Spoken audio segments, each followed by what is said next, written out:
Hello guys, welcome to Blessy Institute. Chapter number 5 આપણું ચાલી રહ્યું છે સાતત્ય અને વિકલન.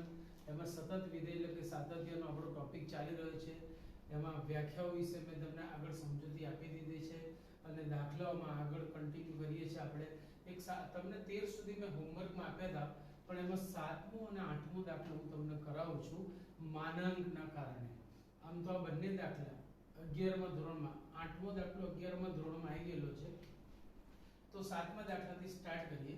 ક્વેશ્ચન નંબર 7 की આવો છે કે જો fx mod x plus 3 if x less than or equal to -3 -2x if it is playing between -3 and 3 અને 6x plus 2 when it is greater than or equal to 3.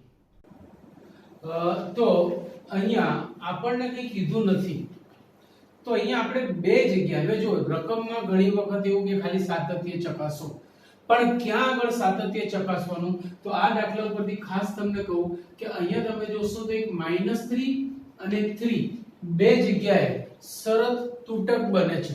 જ્યાં આગળ કન્ડિશન બ્રેક થતી હોય ત્યાં હંમેશા આપણે સાતત્ય ચકાસવાનું રહે. એટલે આ દાખલામાં આપણે બે જગ્યાએ સાતત્ય ચકાસીશું, -3 અને 3. 7મો દાખલો જો રકમમાં આપણને કંઈ કીધું નથી, પણ આપણે બંને જગ્યાએ સાતત્ય ચકાસીશું. પહેલા -3 માટે વાત કરીએ તો તમને આ વસ્તુ પણ મેં સમજાવી હતી કે બે વ્યાખ્યામાં જ્યારે જ્યારે તમારી પાસે માનાંક હોય અથવા પૂર્ણાંક ભાગ વિધેય હોય અથવા આવી રીતે તૂટક વિધેય આપેલું હોય ત્યારે હંમેશા ડાબા જબાના લક્ષથી સતત વિધેયની ચકાસણી કરવાની. તો 7મા દાખલામાં આપણે ડાબા જબાના લક્ષથી ચકાસણી કરીશું. પહેલું આપણે -3 આગળનું સાતત્ય ચકાસવું છે, તો x બરાબર -3 આગળના સાતત્ય માટે ચલો એની એક શરતો f -3 નું અસ્તિત્વ હોવું જોઈએ, -3 ના ડાબી બાજુના લક્ષનું અસ્તિત્વ હોવું જોઈએ, -3 ના જમણી બાજુના લક્ષનું અસ્તિત્વ હોવું જોઈએ. તો પહેલું f -3. હવે મેં x ની જગ્યાએ -3 લીધું. x ની જગ્યાએ -3 લઈએ તો x -3 કઈ શરતમાં છે ભાઈઓ? પહેલી શરતમાં. એટલે મારે આ વિધેય લેવાનું, એટલે x ની જગ્યાએ મારે -3 ટીકાવવાનું. So equal to mod -3 plus 3 equal to 3 plus 3 equal to 6 number 1. તો આ -3 આગળનું આપણને મૂલ્ય મળ્યું. સમજી ગયા? હવે -3 ના ડાબી બાજુનું લક્ષ અને -3 ના જમણી બાજુનું લક્ષ લઈએ. સો હવે limit x tends to -3 minus, આને આપણે કહીશું -3 નું ડાબી બાજુનું લક્ષ, આને આપણે કહીશું -3 નું ડાબી બાજુનું લક્ષ fx equal to limit x tends to -3 minus. હવે x એ -3 ને કઈ બાજુએથી અનુલક્ષે છે ભાઈ? x એ -3 ને ડાબી બાજુએથી અનુલક્ષે છે. એનો મતલબ x એ -3 કરતા નાનો છે. x એ -3 કરતા નાનો હોય એવું કઈ શરતમાંથી ફલિત થાય છે? તો કે પહેલી શરતમાંથી. એટલે મારે વિધેય તરીકે mod x 3 લેવું પડે. સો mod x +3. હવે પાછી એ જ વાત આવી કે જ્યાં સુધી માનાંક હોય ત્યાં સુધી ના લક્ષ આપી શકાય, ના વિકલન કરી શકાય, ના સંકલન કરી શકાય. બરાબર યાદ રાખજો. જ્યાં સુધી માનાંક હોય ત્યાં સુધી લક્ષ, વિકલન કે સંકલન નામની કોઈ ક્રિયા આપી શકીશું નહીં. એની ચર્ચા કર્યા પછી, માનાંક દૂર કર્યા પછી જ આમાંની ક્રિયા કરી શકીએ. તો અત્યારે મારે માનાંકની ચર્ચા કરવી પડે. ભાઈ x -3 ને ડાબી બાજુએથી અનુલક્ષે છે, એનો મતલબ x કેવો છે ભાઈ? ઋણ છે. x કેવો છે? ઋણ છે. x ઋણ છે તો એનો મતલબ mod x ની જગ્યાએ શું લખાય? ઓબ્વિયસ -3 લખાય, સોરી -x લખાય. x ની જગ્યાએ શું લખાય? -x. તો હું અહીંયાથી માનાંક દૂર કરું છું. સો limit x tends to -3 minus -x plus 3 according to definition of modulus.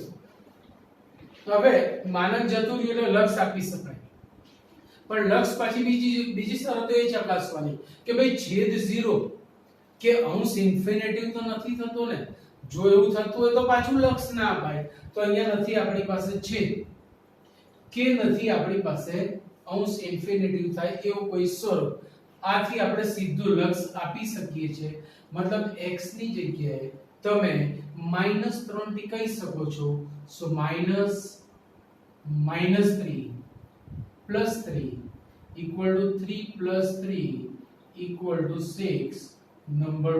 હવે જો વિધેયનું મૂલ્ય પણ 6 છે, ડાબાનું લક્ષ પણ 6 આવ્યું, એટલે સતત થવાની શક્યતા વધી ગઈ. હવે જબાના લક્ષની પણ ચર્ચા કરીશું. જો આ બંનેના જ મૂલ્યો ભિન્ન હોત તો આપણે જબાનું લક્ષ શોધવાની અહીંયા કોઈ જરૂર રહેત નહીં, ડાયરેક્ટ અહીંથી જ કહી દે કે વિધેય સતત નથી, તથા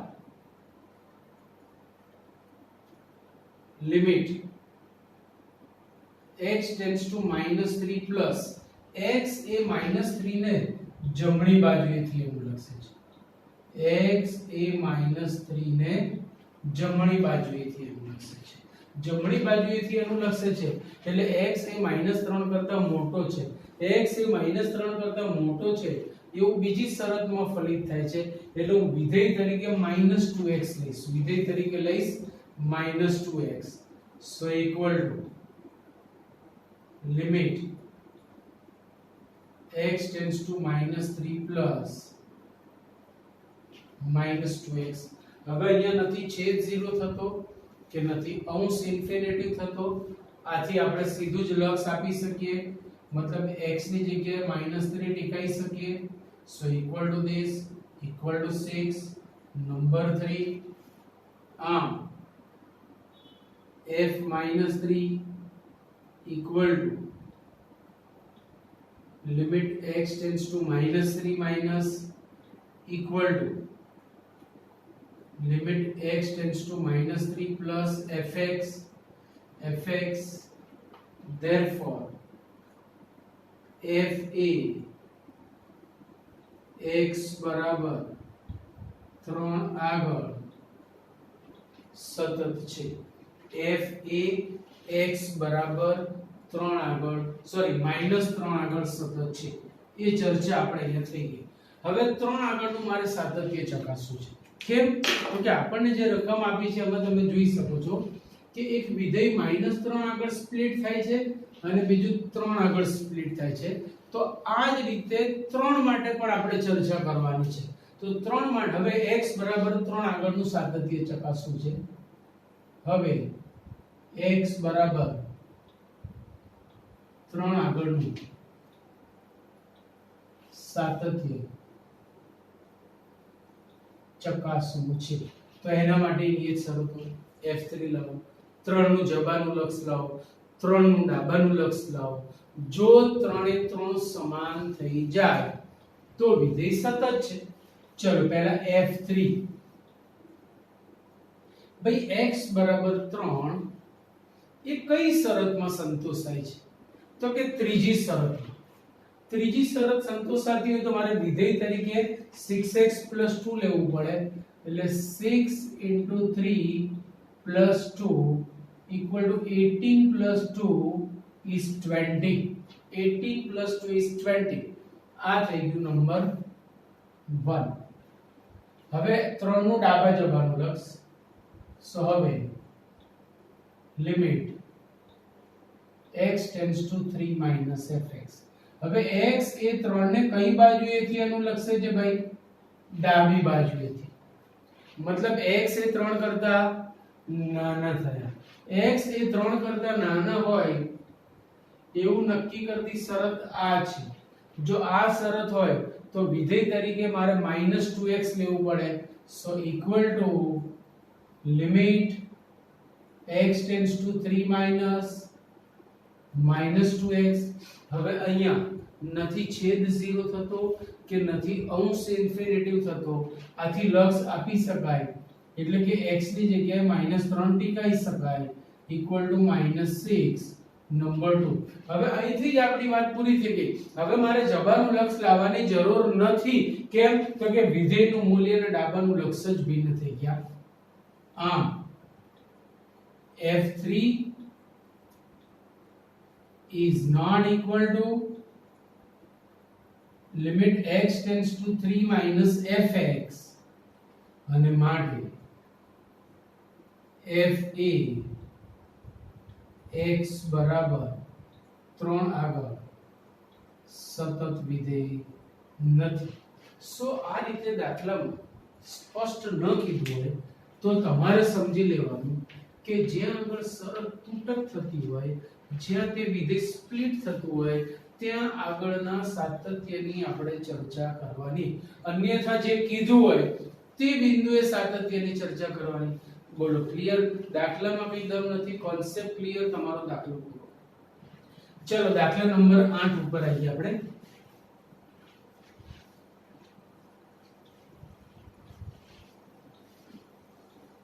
આઠમા દાખલામાં તમે જોઈ શકો છો માનાંક છે. 3 જગ્યાએ તમને ગઈકાલે કીધું હતું એમ તમારે ડાબા જબાના લક્ષથી સાતત્ય ચકાસવાનું હોય. 3 જગ્યાએ તમારે ડાબા જબાના લક્ષથી સાતત્ય ચકાસવાનું હોય. એક માનાંક વિધેય હોય ત્યારે, બીજું પૂર્ણાંક ભાગ વિધેય હોય ત્યારે, અને ત્રીજું આવી રીતે વિધેય તમને સ્પ્લિટ કરી નાખ્યું હોય, અલગ અલગ ભાગમાં વહેંચી નાખ્યું હોય ત્યારે. અન્યથા તમે ગાયગા સીધું પહેલી વ્યાખ્યાથી સતત છે કે અસતત નક્કી કરી શકો. આઠમા દાખલાની વાત કરીએ. હવે અહીંયા બે જ ભાગમાં આપ્યું છે. x 0 ના હોય ત્યારે આ અને x 0 હોય ત્યારે. હવે x 0 નથી તો પાછા બે વિકલ્પ, યા તો x ધન છે યા તો x ઋણ છે. બંને શરતો આમાં સમાયેલી છે. x નું મૂલ્ય શૂન્ય નથી, એની અંદર બે અર્થઘટન સમાયેલા છે. યા તો x ધન છે યા તો x ઋણ છે. બંને વખતે તમારે mod x upon x જ કન્સિડર કરવાનું છે. એની એ જ વાર્તા ક્યાં આગળ શરત તૂટક બની? 0 આગળ. તો આપણે 0 આગળનું સાતત્ય ચકાસવાનું છે. 0 આગળનું મૂલ્ય, 0 નું જબાનું લક્ષ, 0 નું ડાબાનું લક્ષ, ત્રણે ત્રણ લાવવાના છે. તો અહીં ક્યાં આગળ ભાઈઓ? અહીં પહેલા 0 આગળનું મૂલ્ય લાવીએ. મેં x ની જગ્યાએ 0 લીધું. જો હું x ની જગ્યાએ 0 લઉં તો મને fx નું મૂલ્ય 0 મળે છે. એ આપણને રેડીમેડ આપી દીધું છે. હવે ડાબા જબાના લક્ષની ચર્ચા કરીએ.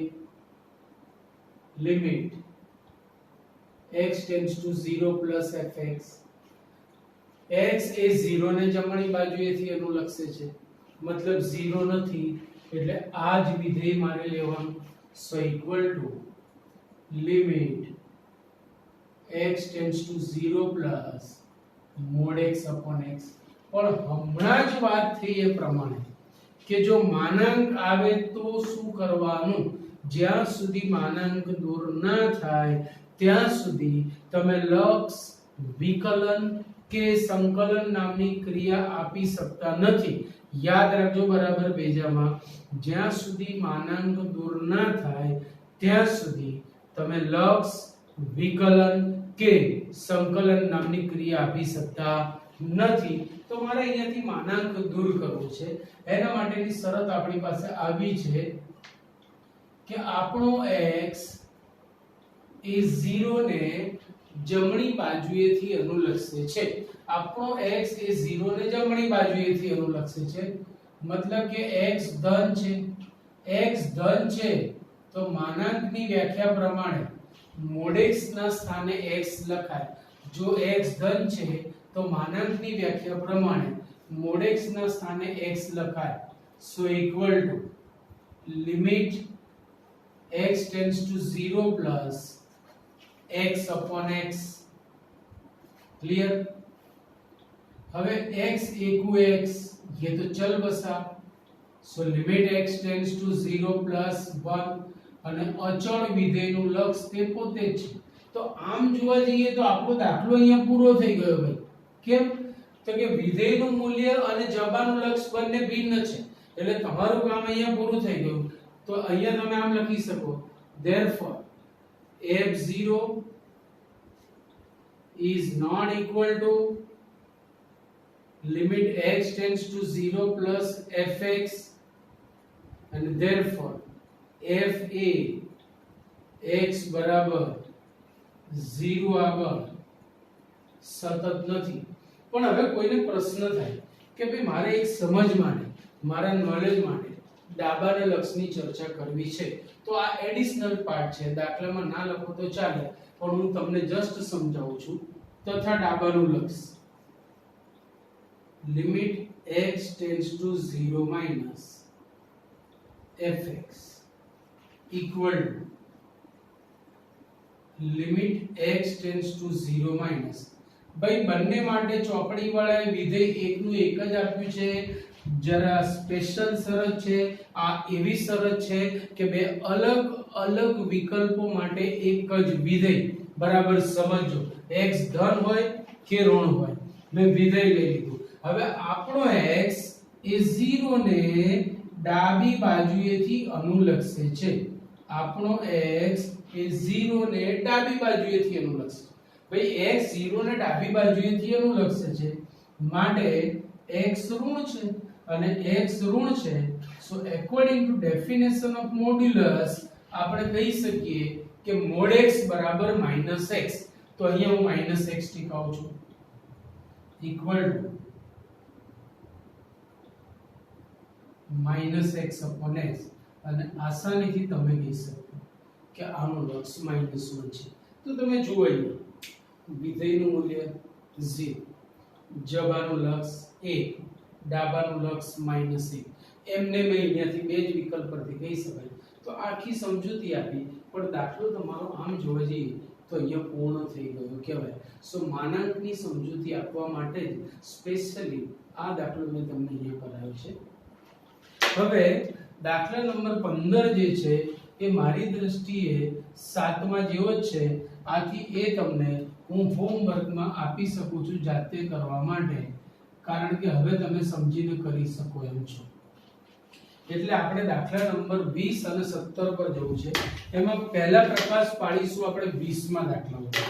કેમ 20મા દાખલા ઉપર પ્રકાશ પાડીશું? તો હમણાં જે મેં કીધું એ વસ્તુ અહીંયા તમને જોવા પડી કે જ્યારે તમને શરત તૂટક આપી જ નથી, જ્યારે શરત તૂટક આપી નથી, દાખલામાં માનાંક નથી, દાખલામાં પૂર્ણાંક ભાગ વિધેય નથી, તો તમે સીધી જ પહેલી વ્યાખ્યાથી ચકાસણી કરી શકો છો.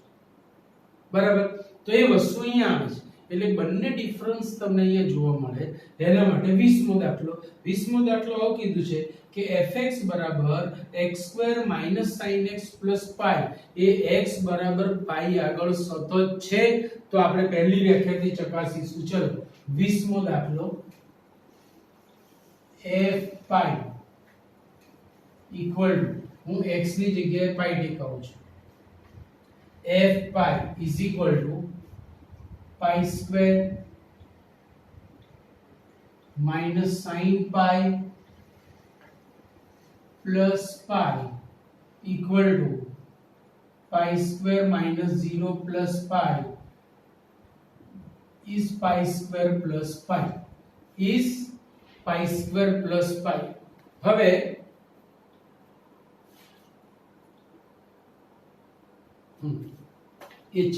હવે વિધેયનું મૂલ્ય તથા limit x tends to pi fx equal to limit x tends to pi. What is fx? x square plus sin x plus pi. હવે જો હું લક્ષ આપું તો નથી છેદ 0 થતો કે નથી અંશ ઇન્ફિનિટી થતો, માટે સીધું જ લક્ષ આપી શકાય. તો x ના સ્થાને ફરીથી પાઈ ટીકાવતા પાઈ સ્ક્વેર